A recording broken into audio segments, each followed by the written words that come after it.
Estamos de volta. Hoje conversando com Marinalva Cruz, secretária adjunta da Secretaria Municipal da Pessoa com Deficiência.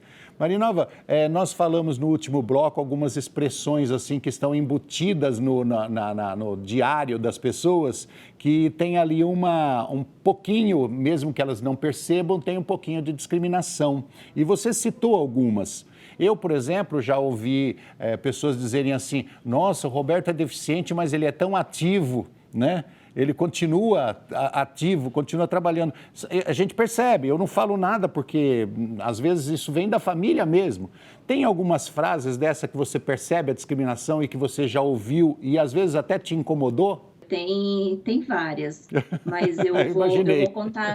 eu vou contar de uma que eu confesso que me incomodou demais. E hoje a gente está falando de todas essas questões, então imagina 40 anos atrás, né? Onde quase nem se falava, a gente nem via pessoas com deficiência na rua por vários motivos.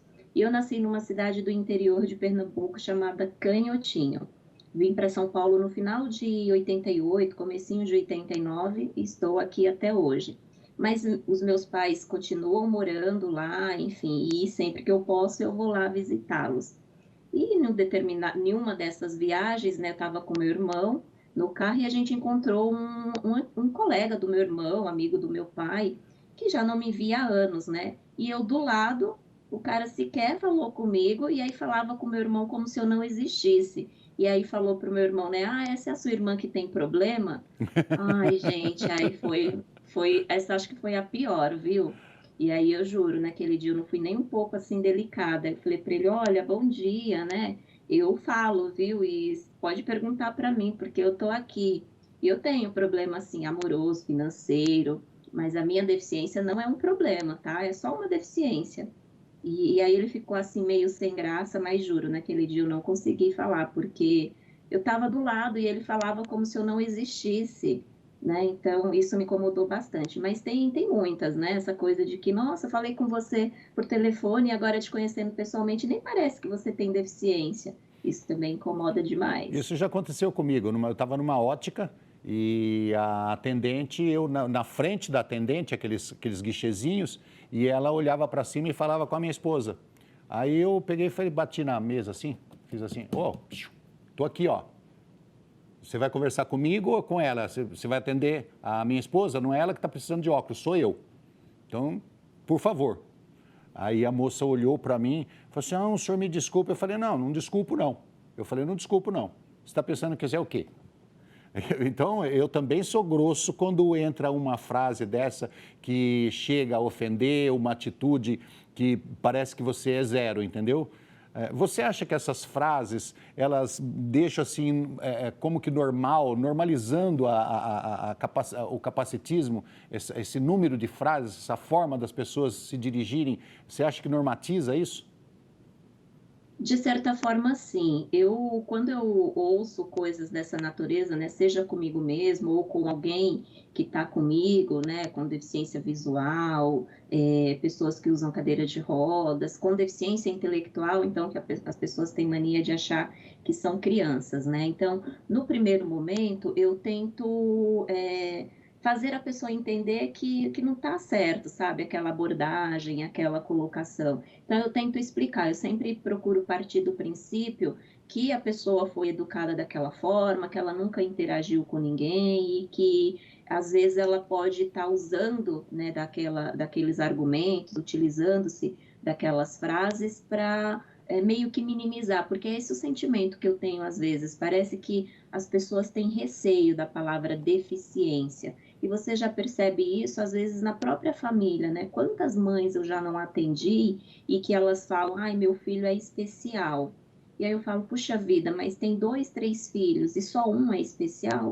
Todo filho é especial para o pai, para a mãe, Sim. né? E as pessoas são especiais para nós. E não é porque elas têm uma deficiência necessariamente, é porque a gente tem uma certa afinidade, tem uma proximidade, e isso vai tornando as pessoas especiais ou não para nós.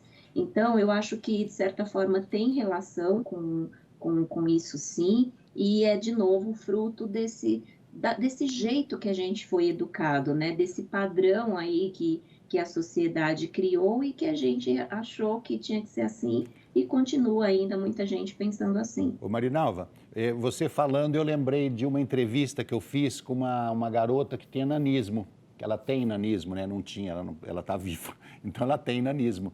E eu perguntei para ela, o que que te incomoda na sociedade? Ela falou assim, primeiro me chamar de anã, eu já não gosto.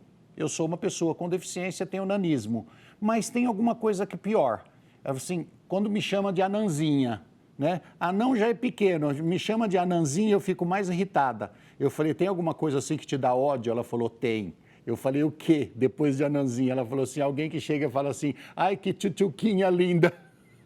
Eu comecei a rir, porque virou comédia. Então, você veja como as pessoas, às vezes, chegam até com uma boa vontade, até com carinho, e te ofende. Exato, é verdade. E de novo, né, às vezes as pessoas fazem isso, eu sinto que às vezes é na melhor das intenções.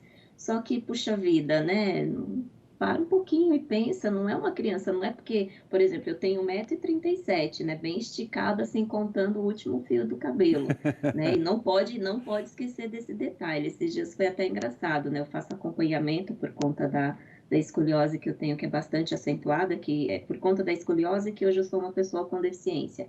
E aí o médico falou que eu tenho 1,36 m. Eu falei para ele, olha, eu me recuso a ter perdido meio centímetro, então eu vou continuar dizendo que eu tenho 1,37 m. E aí, quando eu estou, por exemplo, ali junto com criança de 7, 8 anos, muitas crianças de 7, 8 anos são maiores do que eu. E aí, às vezes, fica nessa, nossa, né, parece uma criança. Então, ó, só parece, mas eu não sou uma criança.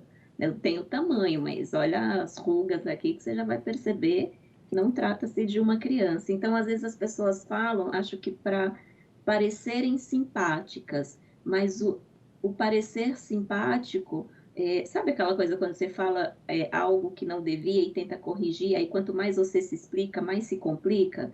É exatamente essa a sensação que eu fico. Então fica quieto, né, não sabe o que diz, A não verdade, diga a nada. verdade é que o mundo hoje está nos ensinando e as pessoas precisam entender isso, né? Precisam aprender rapidamente que o processo entre a língua e o cérebro tem que haver uma contagem de 1 a 10, né?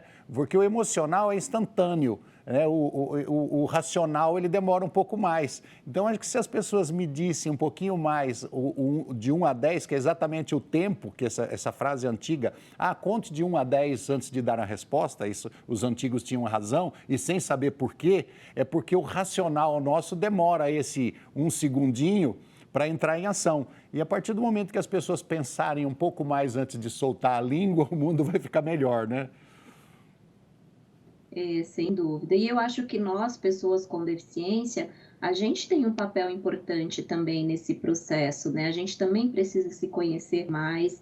Eu ainda sinto muito essa coisa de sentir orgulho de pertencer, sabe? Sentir orgulho de ser quem é.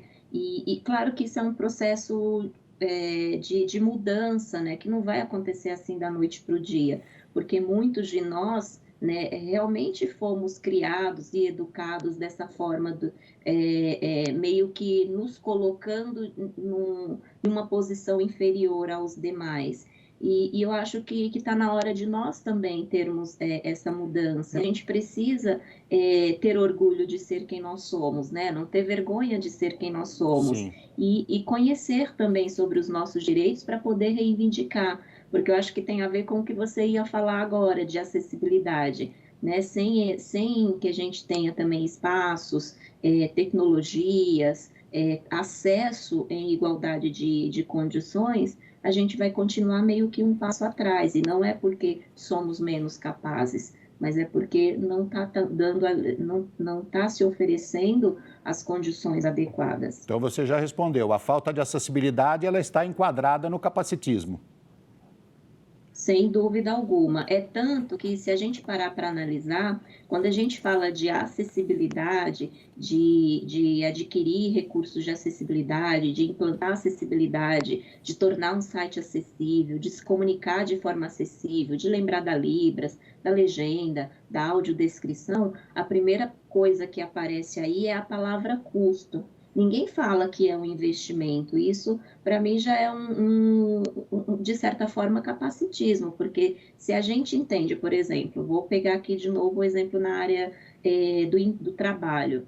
Se eu contrato um engenheiro e ele precisa de um software específico, né, de um sistema específico para desenvolver as suas atividades, eu, enquanto empresa, vou lá e forneço esse recurso, esse software, esse sistema que ele precisa para desenvolver os seus projetos. E eu chamo isso de investimento. Só que se eu contrato, por exemplo, uma pessoa, um desenvolvedor de sistemas que é cego e que precisa de um software leitor de tela, aí eu já não vejo isso como investimento, eu já chamo isso de custo. Então, é essa visão também que precisa Sim, mudar. sem dúvida. A pessoa com deficiência, ela também é cliente, ela também é consumidor. E, na maioria das vezes, consome muito mais do que uma pessoa sem deficiência. Talvez não o mesmo produto, mas ela demanda ali muito, né, desses produtos, desses serviços que circulam no mercado. Mas ninguém para, né, muitas vezes, obviamente que a gente já avançou em algumas coisas, mas falta parar de achar que tudo que tem relação com acessibilidade é custo. Não é custo, é investimento. E, por último, precisamos entender que a acessibilidade não é só para quem tem deficiência. Quando um espaço é acessível, quando um site é acessível e quando a gente vai se comunicar e entende que aquela informação tem que chegar ao maior número possível de pessoas, então a gente se comunica de uma forma mais acessível, a gente está tornando aquela pauta, né, aquele assunto, aquele serviço bom para a pessoa com deficiência, mas bom também para todo o resto da sociedade. Ok, Marinalva, eu entendo que a gente está evoluindo nessa questão, a internet também veio ajudar a evoluir nessa questão e vamos continuar nossa luta, ok? Obrigado pela sua entrevista. Imagina, Roberto, eu que te agradeço mais uma vez pelo espaço. Um grande abraço para você, para todo mundo que está nos acompanhando. E a gente fica aqui à disposição, né? Acho que esse tipo de conversa é sempre importante, faz a gente refletir e mudar um pouco as nossas atitudes. Obrigado pelo seu trabalho à frente da secretaria, quer dizer, como adjunta, né? Eu sei que o seu trabalho é muito importante aí em todos os âmbitos, não só em realizar, como combater preconceitos também. Obrigado por você estar conosco. Eu que te agradeço. Um grande abraço. E obrigado a você que nos acompanhou. Se você quiser rever esse ou qualquer outro dos nossos programas, acesse saopaulo.sp.leg.br/TV Câmara SP ou um dos nossos canais nas mídias sociais. TV Câmara São Paulo. Assista. Fique sabendo.